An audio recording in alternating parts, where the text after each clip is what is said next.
আসসালামু আলাইকুম রহমতুল্লাহ। দর্শক দেখতে পাচ্ছেন আমাদের ফিলিপাইন আখ শোধন কিভাবে করতে হয়। আখের চারাগুলো তৈরি করার জন্য কাটিংগুলো শোধন কিভাবে করতে হয় তার বাস্তব একটা প্রেক্ষাপট আপনার সামনে দেখাচ্ছি।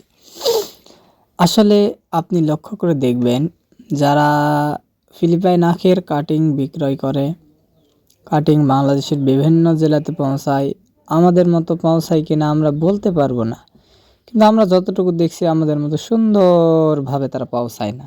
মানে স্ক্রিনে বা ইউটিউবে আমরা দেখি তারা কিভাবে দেয় এবং অনেকে নেয়, কিভাবে নেয় সেটাও দেখা যায়। দেখেন আমরা কিভাবে দিচ্ছি। আদৌ চেষ্টা করে দেখবেন যে ভালো জিনিস নিতে গেলে একটু টাকা বেশি দেওয়াই লাগে। অল্প দামে পাচ্ছেন, নিচ্ছেন। যেখানে অল্প দামে পাচ্ছেন, নিচ্ছেন, ওখানে হয়তো বা এত ভালো জিনিস দেবে না। এর ভেতরে টাকা পয়সার একটা ব্যাপার আছে। অর্থাৎ যদি আপনি 3 টাকা করে দেন, এভাবে শোধন করে দেওয়া যাবে। আপনি 2 টাকা যদি দিতে চান, তাহলে শোধনে করবে কিভাবে আর ভালো মালটা দেবে কিভাবে?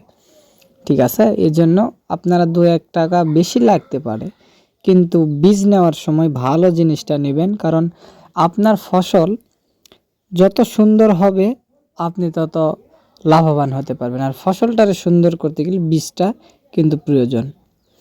আর দেখেন আমরা 2 গিট করে কাটছি, মাঝখানের ফাঁকা জায়গাটুকু থেকে রস খেয়ে চারা তৈরি হবে, অনেক সুন্দর গ্রোথ হবে এগুলোর। আপনারা যদি আমাদের থেকে বীজ নিতে চান, স্ক্রিনে দেওয়া নাম্বারে যোগাযোগ করতে পারেন।